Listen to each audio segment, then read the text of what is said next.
Olá, graça e paz, tudo certinho com vocês? Eu espero que sim. Sejam muito bem-vindos, seja muito bem-vinda ao meu canal. Se você é novo por aqui, meu nome é Luana e este é um canal que tem como intuito crescer em graça e conhecimento da palavra de Deus. Se esse é o seu desejo, você está convidado a se inscrever no canal e compartilhar os vídeos. Hoje nós estamos na série Caminhando com Salmos e chegamos ao Salmo de número 43. São 5 versos de pura vitamina dos céus, então nós vamos ler com muito carinho e entusiasmo os 5, tá bom? Mas antes eu quero te convidar a se inscrever no canal, compartilhar, ativar o sininho para ficar por dentro todas as vezes que eu gravar vídeo novo, tá bom? Deus abençoe a todos e bora lá então para nossa leitura, Salmo 43. Faze-me justiça, ó Deus, e pleiteia minha causa contra a gente ímpia. Livra-me do homem fraudulento e injusto, pois tu és o Deus da minha fortaleza.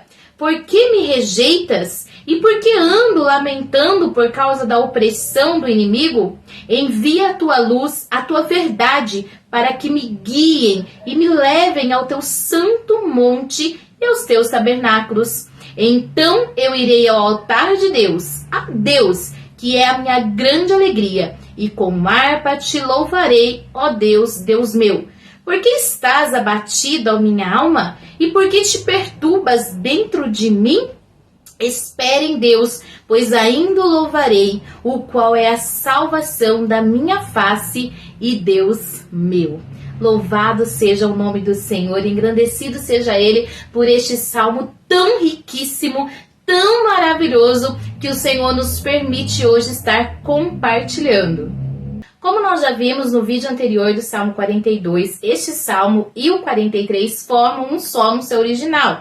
Então são 2 salmos com semelhanças e temas semelhantes, como a sede espiritual e a busca de Deus em meio às dificuldades, angústias e aflições. Se você não assistiu o Salmo 42, eu te convido então a assistir, vou deixar o link na descrição desse vídeo. Nós vimos então que este salmo ele foi escrito provavelmente pelos filhos de Corá. Existem alguns estudiosos que dizem que foi Davi. Bom, os filhos de Corá eram músicos na casa do Senhor. O verso 5 do 42 e o verso 5 de 43 se repetem, pois o salmista, meus queridos, estava em grande lamentação, exilado, longe do lugar da adoração, da sua pátria, sendo afligido pelos inimigos e questionado, por eles, aonde é que estava o seu Deus, e até mesmo no seu próprio interior havia uma briga consigo mesmo, e ele precisou reforçar a sua alma, lembrá-la de que Deus era soberano e estava no controle de todas as coisas,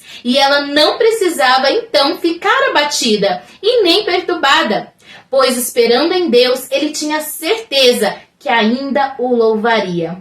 O Salmo 43 tem 5 versos apenas e é uma oração por justiça e livramento contra o ímpio e também uma recordação, recordando a sua alma que Deus está no controle. Como nós já dissemos neste salmo, nós refletimos que podemos encontrar restauração mesmo diante dos adversários, das adversidades da nossa vida. Vamos lá então ver o que podemos aprender com este salmo e com este salmista. Primeiro, a identificação com o salmista. Assim como o salmista, muitas vezes, as nossas almas podem estar sendo abatidas.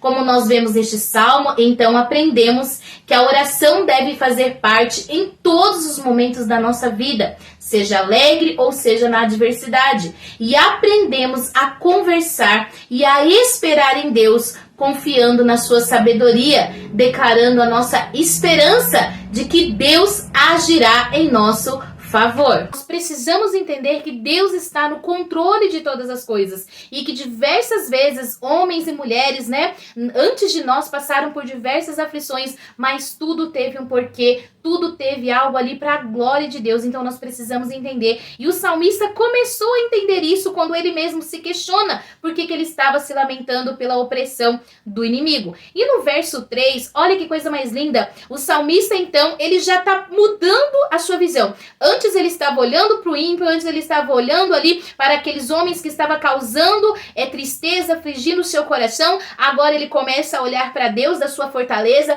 já se questiona porque ele estava se lamentando por conta daquela opressão. E no verso 3, irmãos, que coisa mais gloriosa, ele vai pedir a Deus que enviasse a luz da verdade, para que essa luz, essa verdade o guiasse, o levasse até o santo monte, ou seja, ao lugar de adoração, aos teus tabernáculos. Então o salmista, mesmo estando naquela situação que nós vimos no salmo anterior, exilado, expatriado, triste, angustiado, aflito, sem poder cantar, levar a adoração junto com os seus irmãos lá no templo. E aí agora nós vemos ele dizendo: envia, Senhor, a tua luz, envia a tua verdade. Então quando ele estava orando ao Senhor, olha que coisa mais linda, quando ele estava orando contra os seus inimigos, Deus vai abrindo o seu coração, Deus vai abrindo a sua mente, e ele vai dizer: Senhor, me guie com a tua luz, me guie com a tua verdade. É como se o Espírito Santo já estivesse iluminando o seu coração, a sua alma, para que ele visse que a verdade de Deus, a luz de Deus, era muito mais do que aquilo que ele estava expressando, aquele sentimento humano, aquela necessidade humana de ver a justiça de Deus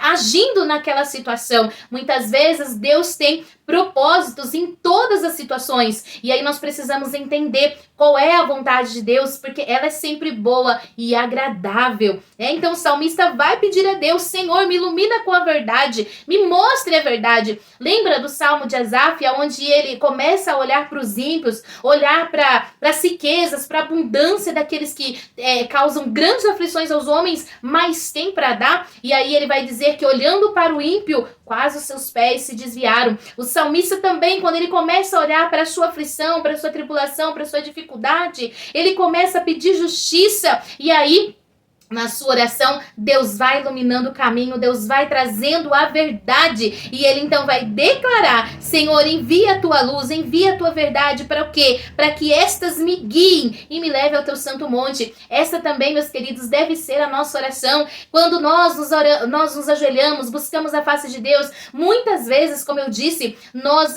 nos parecemos com o salmista, né? Nós estamos ali pedindo justiça, pedindo para que Deus nos livre das nossas aflições, das nossas tribulações, a tristeza invade nosso coração, mas a partir do momento que nós deixamos o Espírito Santo fluir em nosso coração, nas nossas orações, o Espírito Santo vai abrindo um leque de verdade, de luz, que vai entrando no nosso coração, e nós podemos liberar perdão, e nós podemos liberar ali palavras de vida, palavras de esperança, assim como o salmista começa. Então ele começa pedindo ali justiça, ele começa a sua oração clamando contra a gente ímpia, contra o homem fraudulento, mas a partir do momento que ele vai ali fluindo com o poder da oração, os olhos dele, a mente dele, o coração também vai se abrindo para Deus, e ele começa então a questionar por que ele estava se lamentando por esta opressão, né? E muitas vezes nós também somos assim, e aí o Espírito Santo vai abrindo nosso coração, e como salmista, que nós possamos também pedir que a luz de Deus, a verdade de Deus, venha abrir caminho nas nossas orações, nas nossas tribulações, nas nossas aflições,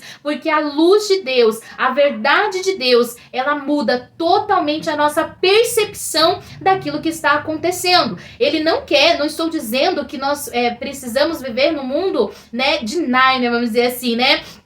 No mundo que tudo é bom, tudo dá certo, tudo é lindo, tudo é maravilhoso. Nós sabemos as dificuldades, nós sentimos as dores, nós sentimos os temores, nós sentimos os medos, mas Deus quer que nós tenhamos segurança na fortaleza da sua verdade, na fortaleza da sua luz, que Ele é soberano e que Ele sempre está no controle, mesmo que pareça que tudo está perdido, mas Deus está no controle. Às vezes, meus queridos, nós tomamos caminhos errados, nós tomamos caminhos que nos afastam de Deus, mas se nós orarmos, buscarmos a Deus, colocarmos as nossas vidas nas mãos dele, de maneira nenhuma ele vai nos deixar perdido. Nós podemos clamar pela luz e pela sua verdade, que ele nos traz novamente para o seu caminho, porque esse é o desejo dele, é que estejamos sempre, sempre, sempre ao seu lado, debaixo da sua proteção, né? Então, aquele que habita no esconderijo do Altíssimo, a sua sombra vai descansar. E é isso que o salmista estava dizendo. E aí, então, nós podemos entender que o verso 4 vai ensinar a segunda lição que nós aprendemos aqui com o salmista, que é a busca incessante por Deus. Então, depois dele começar a orar erradamente, né? E aí Deus for iluminando, Deus assim iluminando o seu coração, iluminando a sua mente, aí ele vai fazer oração. Então irei ao altar a Deus, que é a minha grande alegria, e com harpa te louvarei, ó Deus, Deus meu. E no verso 4, então, ele vai nos mostrar essa busca incessante que nós precisamos ter. Depois dos olhos dele ali começar, então, a se abrir para a verdade, para a luz de Deus, ele vai dizer que agora sim, ele precisava ir ao altar de Deus e declarava que Deus era a sua grande alegria, que Deus tinha ali o poder de transformar toda aquela situação adversa em grande vitória. E ele estava dizendo, e com a harpa te louvarei. Não era momento de pendurar a harpa, não era momento dele achar que nunca mais iria tocar a harpa na casa de Deus, lembrando que o salmista estava exilado, longe ali do lugar de adoração, mas ele estava clamando e dizendo que com alegria e com a harpa ele louvaria o Senhor. E quem era o Senhor? Era o seu Deus, que estava no controle de todas as coisas. Então essa é a segunda lição que nós aprendemos com o salmista. E a terceira lição, meus queridos, é a importância da adoração. E aí a gente pode fazer um resumo nessa terceira lição sobre a importância da adoração, da oração, tá? Porque quando o salmista estava olhando as suas dificuldades, olhando a sua aflição, olhando os seus inimigos, olhando os homens fraudulentos, olhando aquele que estava cometendo injustiça, o coração dele, meus queridos, estava se fechando, o coração dele estava ficando amargurado, estava ficando entristecido. Nós vemos no Salmo 42 quanta depressão existia ali na alma do salmista, enquanto ele olhava as suas dificuldades, os seus problemas, as suas adversidades, os homens que eram contra ele. Mas a partir do momento que ele começa a fazer oração e ele olha para o Deus da fortaleza e ele se questiona por que então estava se lamentando pela opressão do ímpio, aí nós entendemos, meus irmãos, a importância da adoração em todos os momentos, porque o salmista podia ficar depressivo lá num canto, abatido, largado os louvores, largado a oração, largado, né, de ter esperança de novamente subir a casa, ao lugar de adoração, e poderia ter ficado ali, mas ele decidiu não ficar nesse ambiente depressivo. Ele começou a clamar, ele começou a orar, ele começou a louvar a Deus. E aí então o Espírito Santo começou a realizar a obra ali no seu coração, até ele ver a importância da adoração, a importância da oração, aonde ele declara que Deus era o seu Deus, era a sua fortaleza. E ele vai encerrar o versículo novamente, questionando a sua alma, por que a alma estava abatida e por que ela estava perturbada dentro dele, diante de tanta situação. Ele estava questionando a sua própria alma e ali alimentando a esperança de que ele ainda o louvaria ao Senhor, que é a salvação dele, era o seu Deus. Então ele estava declarando que a sua alma não precisava ficar abatida, que todos estes problemas, todas essas dificuldades, toda essa situação que ele estava enfrentando era momentâneo. E esses dias eu ouvi uma frase muito bonita, que a situação momentânea que você está passando, o problema momentâneo que você está passando, a dificuldade momentânea, o luto momentâneo que você está passando, não define quem Deus é, não define os planos de Deus para sua vida, não define a situação que Deus quer te colocar. Não permita que o seu coração se afunde em tristeza, em temor, em depressão, mas que você, como salmista, possa declarar para a sua própria alma: alma, por que está abatida? E por que está aí frustrada, rebelada? Espere em Deus, porque ainda nós o louvaremos. Ele está no controle de todas as coisas, meus queridos. Os homens ímpios podem achar que têm o controle, mas eles não têm. O controle está no Deus todo soberano. Então, que essas 3 lições que nós aprendemos com o salmista, primeiro nós nos assimilamos com o salmista, nós entendemos a situação que ele está, porque nós passamos também por situações muito parecidas, mas precisamos entender como o salmista entendeu. A busca incessante de Deus, ela vai nos trazer, ela vai nos mostrar a importância da adoração, que é a vitória do povo de Deus quando nós adoramos, quando nós oramos, quando nós buscamos o Senhor.